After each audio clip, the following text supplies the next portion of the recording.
por que veio a reforma, adiantando, né, um pouco os fatos, as consequências, é o que a gente vai passar a ver agora, né? No início, a indulgência, ela era o quê? Ela era amortecida, vamos dizer assim, compensada através da chamada penitência, que vem do quê? É um cumprimento de uma pena. Que pena? A pena imposta pela igreja em função de um pecado, uma falta cometida. Para nós, a confissão, ela não tem um intermediário. A nossa confissão é direta ao Pai. Sim. Certo? Sim. Mas dentro da igreja católica tem que ter um intercessor, um primeiro intercessor, que é na figura do clérigo, no próprio padre, o sacerdote. Olá! Este é um podcast da Igreja Presbiteriana de Jundiaí. Meu nome é Wilson do Amaral Filho, sou pastor da igreja e estou aqui com nosso irmão presbítero Vlander Zickel, que é professor da História da Reforma Protestante na nossa igreja. Boa tarde. Boa tarde. Todos prontos para mais um episódio? Então vamos dar continuidade. Isso mesmo. Tá, bom, dando continuidade então, como nós falamos, perguntas, né? Por que veio a reforma, adiantando, né, um pouco os fatos, as consequências, é o que a gente vai passar a ver agora, né? Bom, nós colocamos aí, como os irmãos podem ver aí também, nós temos aqui colocado como salvação, né? Usando aquele mesmo sistema que se usa nas indústrias, se usava nas indústrias, né, chamada espinha de peixe, árvore das causas, por exemplo. Então a gente coloca, né, a gente vê tipos de desvios, inovações, né? Por exemplo, idolatria desde o ano 375, confissão auricular 1215, doutrina do purgatório ano 503, a infalibilidade papal 1076, missa em latim 394, celibato clerical 1074, adoração a imagens e relíquias 783, né? Canonização dos santos em 993, o dogma da transubstanciação, né? Que tanta discussão deu, inclusive entre os próprios reformadores, né? Em 1215, e aquilo que vai culminar depois realmente com as 95 teses, que é o ponto de partida para a reforma mesmo, que é a chamada venda de indulgências, que ocorre na cidade de Mainz, né, na Alemanha. Então, indulgência, antecipando também, né, aquela definição clássica de indulgência, né, que é o quê? É uma remissão das penas temporais devido ao pecado já perdoado, né? O que é essa remissão? Seria como que uma absolvição, não é? Um perdão, né? Adiantando, nós podemos até adiantar aqui e falar um pouquinho sobre indulgência, né? Tem depois uma figura lá mais para frente, a gente volta a abordar lá também. Mas se nós perguntarmos o que é indulgência, né? Para o povo em geral aí, será que alguém sabe? Eu acho que poucos sabem. Se falarmos da palavra indulto, aí todo mundo pode lembrar do indulto de Natal, indulto da Páscoa, indulto do Dia das Mães, né? Quando a bandidagem é liberada, é colocada para fora, né, da cadeia, tá? Com compromisso de voltar, mas cerca de 1/3 acaba não voltando, não é? Mas o termo em alemão, né, que eu gosto sempre de falar, é que não tem uma lousa, mas a gente pode falar aqui. Por exemplo, em alemão, o termo é Ablass, né, só com conhecimento geral. O que significa essa palavra, esse substantivo Ablass em alemão? O pessoal já começa a perceber. Significa o quê? Um ralo ou um dreno. Então a gente associa, quando se faz uma cirurgia, né? E se coloca um dreno. Qual que é a função do dreno? É de limpar toda a sujidade, todo aquele componente que é estranho e prejudica o organismo. Sim. Quando se lava o quintal da casa, ou mesmo nos boxes dos banheiros, se toma um banho, o que acontece? Para que serve o ralo? É para levar também o que a água, teoricamente, suja, para manter limpo o ambiente, tá? Então, o conceito em alemão acho que é mais fácil de entender o que ele quer dizer com indulgência. Porque a gente pode entender a indulgência então como sendo um dreno, um ralo espiritual. É o meio através do qual, não é, o indivíduo deveria ou poderia ter o quê? A limpeza espiritual, ter limpado os seus pecados. Só que o que era feito antes, entendido, então, que esses pecados eles eram perdoados através do sacrifício, né, da consequência toda que Jesus passou em nosso favor, ele passa a ser paulatinamente substituído por uma ação da igreja. Né? E quem é que podia aplicar a indulgência? Somente os clérigos. Não era qualquer um que poderia, por exemplo, vender essa indulgência. No início, a indulgência ela era o quê?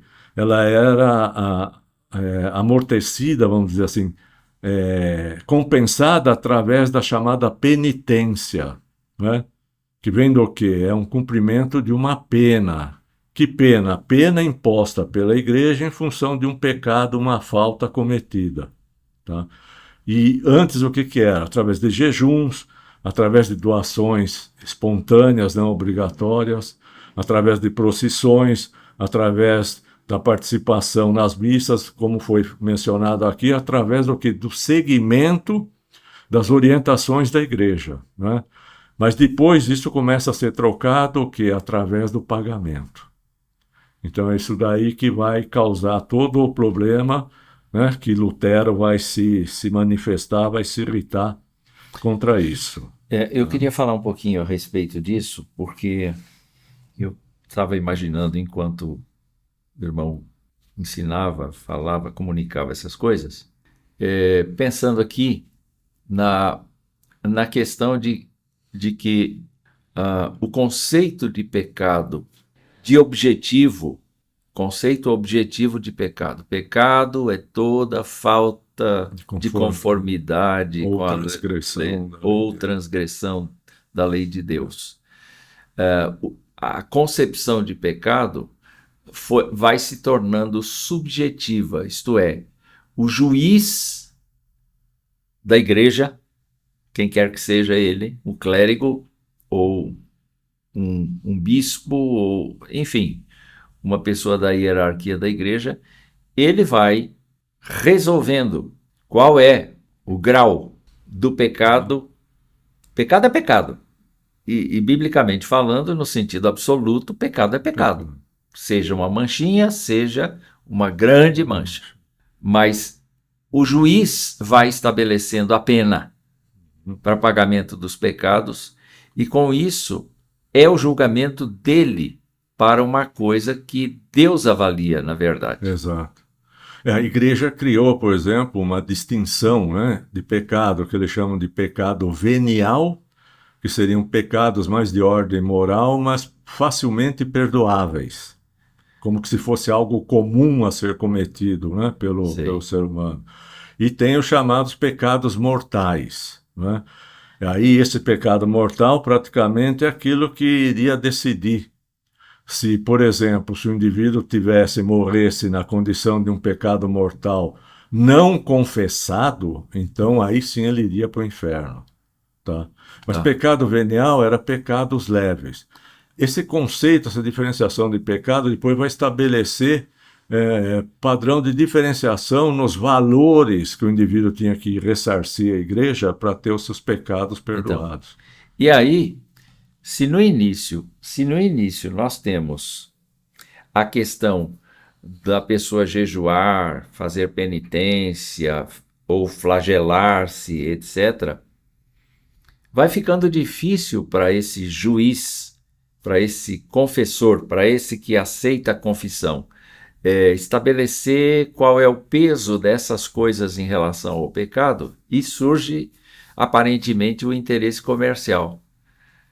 E o interesse comercial vai para o lado, é muito mais fácil a gente estabelecer uma multa financeira do que estabelecer um critério de comportamento rumo à santidade. Exato.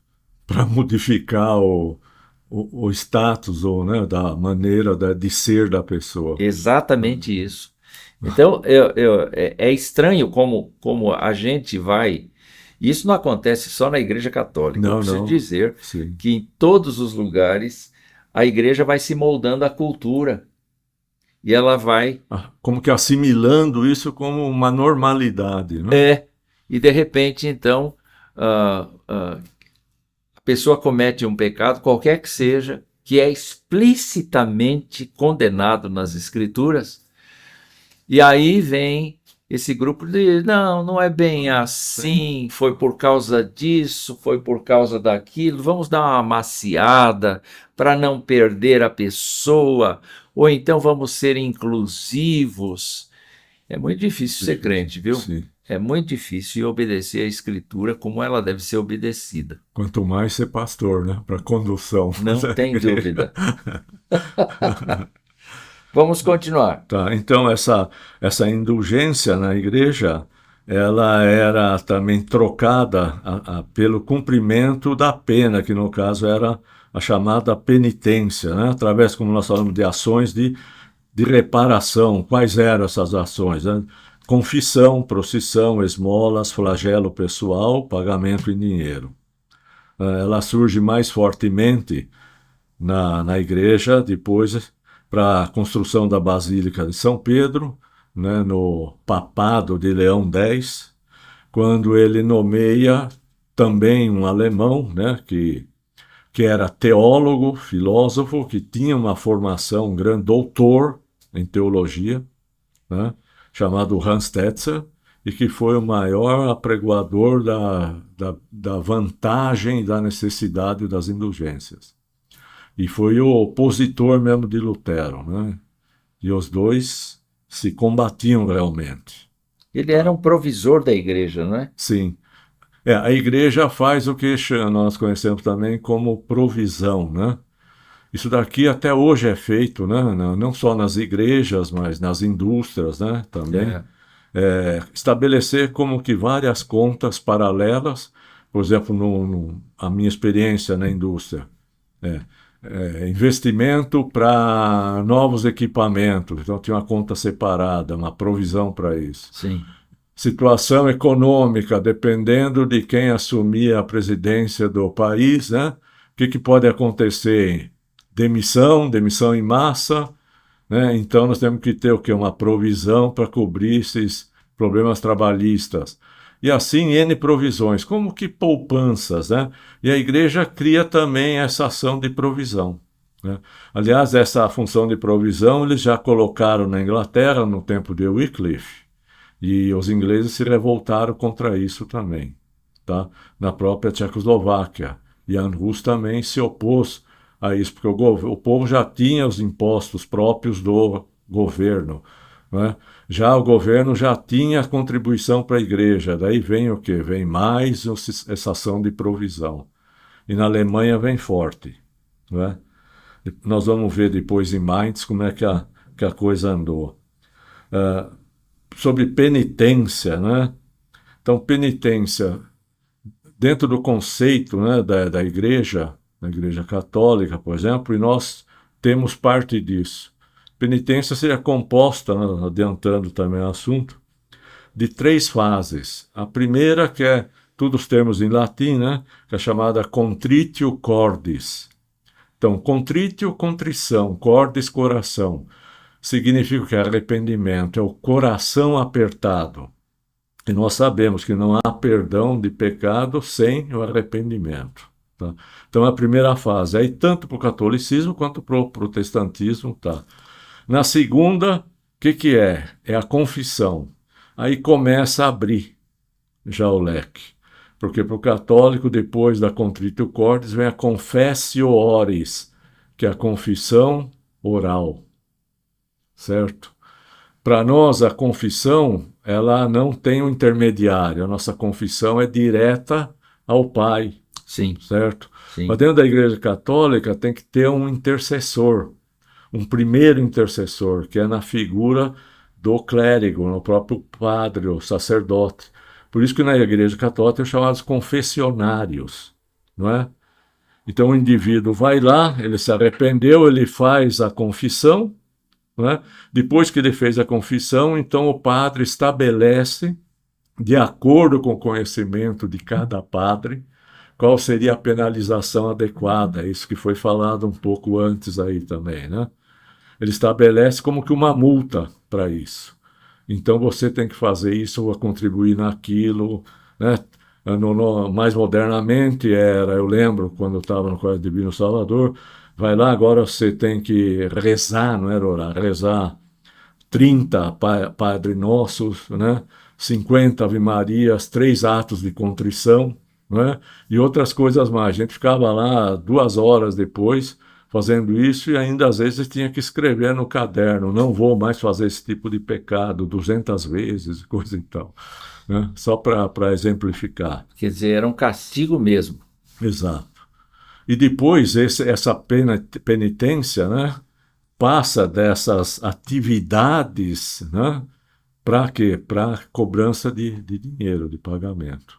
É porque fica mais fácil para a pessoa pagar do que passar 2 horas fazendo uma oração que acaba se tornando mecânica, né? Mecânica, toda vez se fazia a mesma coisa, depois de tanto tempo se cometia até o mesmo pecado, voltava lá.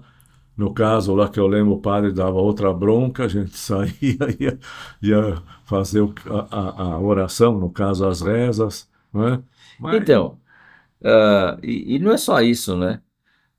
Eu, se tivesse que fazer alguma coisa 200 vezes, eu ia fazer a primeira e dizia, bom, falta 199.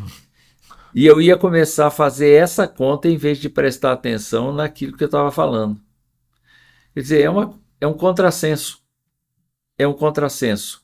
Quando o coração não está arrependido, toda e qualquer oração, toda e qualquer coisa que a gente faça é mecânica. mecânica, É mecânica, não existe quebra, no quebrantamento. exato. Não é? Eu fico imaginando.